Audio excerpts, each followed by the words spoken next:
Ouais, Regardez les j'ai des animaux. idées noires aujourd'hui. Hélène est avec ses copines, vous l'avez vu tout à l'heure en début d'émission. Ce sont un élevage de chèvres. Hélène, c'est bien ça, tu veux nous emmener chez un monsieur qui fait des choses assez exceptionnelles ici, hein? Oui Laurent, et comme tu peux le voir, je suis très bien entourée. Alors il faut savoir qu'ici en Ardèche, eh bien, les habitants sont très fiers de leur tradition et ils les perpétuent. À l'image de Karine et Aurélien qui élèvent des animaux à Pro. Alors pour eux la tradition, ça signifie partir tous les jours avec leurs animaux dans les meilleures pâtures. Ça signifie également la production de fromage selon des traditions ancestrales, mais aussi traire les quelques vaches de l'étable à la main avec le petit tabouret de bois glissé sous les fesses. Des fermes comme cela, moi j'aimerais en voir tous les jours. Dans le petit village de Pro se trouve une ferme typiquement ardéchoise. C'est ici qu'une famille élève des chèvres dans le respect des traditions. Comme l'ont fait ses ancêtres, Aurélien part tous les jours en transhumance avec son troupeau. Ah, doucement. Et les enfants sont même de la partie. Une cascade, de manger. Une cascade? Ah oui, il y a la cascade.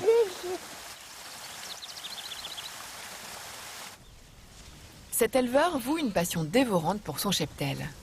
Pour conduire ses chèvres dans les pâturages, il n'hésite pas à parcourir 2 km à pied dans la montagne. Pour nous, faire du lait dans notre région, c'est ça, c'est valoriser le terroir et cette diversité de terroirs.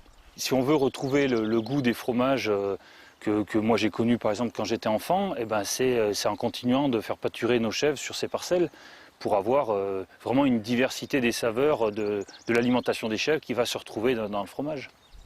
Autrement dit, vous ne trouverez aucune de ces chèvres dans un hangar, nourries avec du foin. La recette d'Aurélien est naturelle. C'est la même que celle de son grand-père qui lui a tout appris. Pour l'anecdote, mon grand-père m'avait dit quand j'avais 9 ans que je serais son successeur. Je ne voulais pas le décevoir, donc je ne lui ai pas dit non, mais je ne pensais pas du tout que ce serait le cas. Et puis finalement, aujourd'hui, bon, voilà, on a repris la ferme, on est très contents. Et voilà, on a une vie de famille intéressante. Et même si le métier est souvent difficile, ben, on est dans un cadre qui est agréable. En 2006, Aurélien a repris l'entreprise familiale pour faire du fromage de chèvre. Dans l'atelier de fabrication, Karine, sa femme, transforme le lait.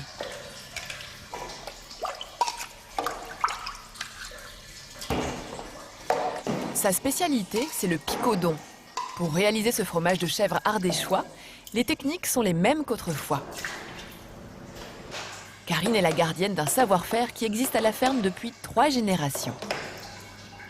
C'est le fromage qu'on fait toutes les générations avant nous sur cette ferme. Donc c'est une fierté, voilà, de perpétuer la tradition, d'avoir appris un petit peu les techniques également de ma belle famille. Pour promouvoir le picodon, la ferme a aussi sa petite boutique et Karine s'occupe de la vente. Tu les laisses à température ambiante. Les picodons bleus, là, sont des picodons qui ont déjà plus d'1 mois d'affinage. Donc eux, ils commencent à s'exprimer, à exprimer un petit peu plus de goût. Donc ce sera plutôt pour la fin du plateau de fromage. En picodon ? Oui. Les clients ont ici leurs habitudes. Plutôt que d'aller au supermarché, ils privilégient le circuit court. Alors moi j'achète essentiellement dans les fermes ou au marché, enfin là où je sais comment peut être fait le fromage ou les autres choses. Donc pour moi c'est super important de savoir ce que j'achète. Allez, Biquette!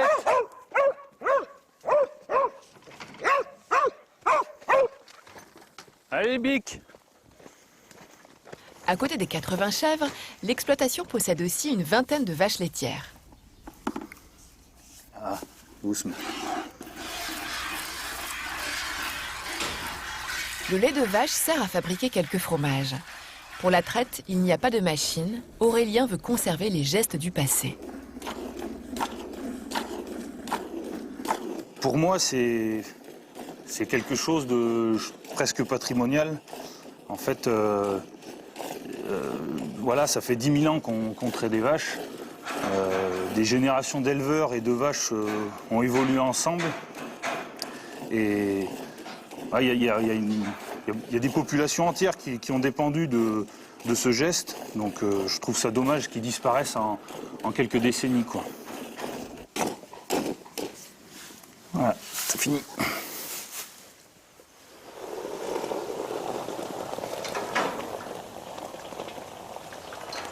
Comme dans les fermes traditionnelles, une partie du lait sera consommée par la famille. Aurélien revendique ce mode de vie, proche des animaux et proche de la nature. Il a cet amour du métier chevillé au corps qu'il transmet chaque jour à ses enfants. Derrière l'un d'eux se cache peut-être un futur éleveur, mais seul l'avenir le dira.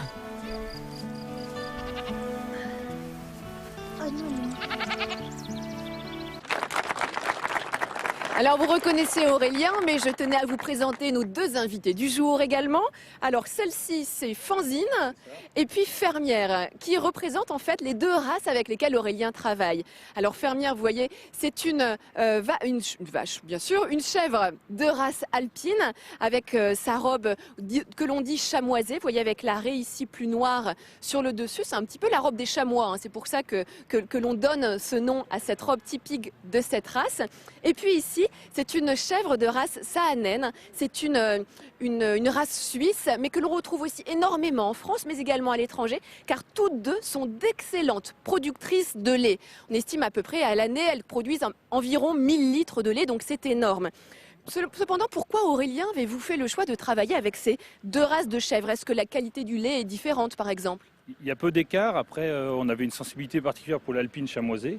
Mais on aime bien avoir quelques Saanen, on a à peu près un tiers dans le troupeau, ça permet de les repérer dans la montagne.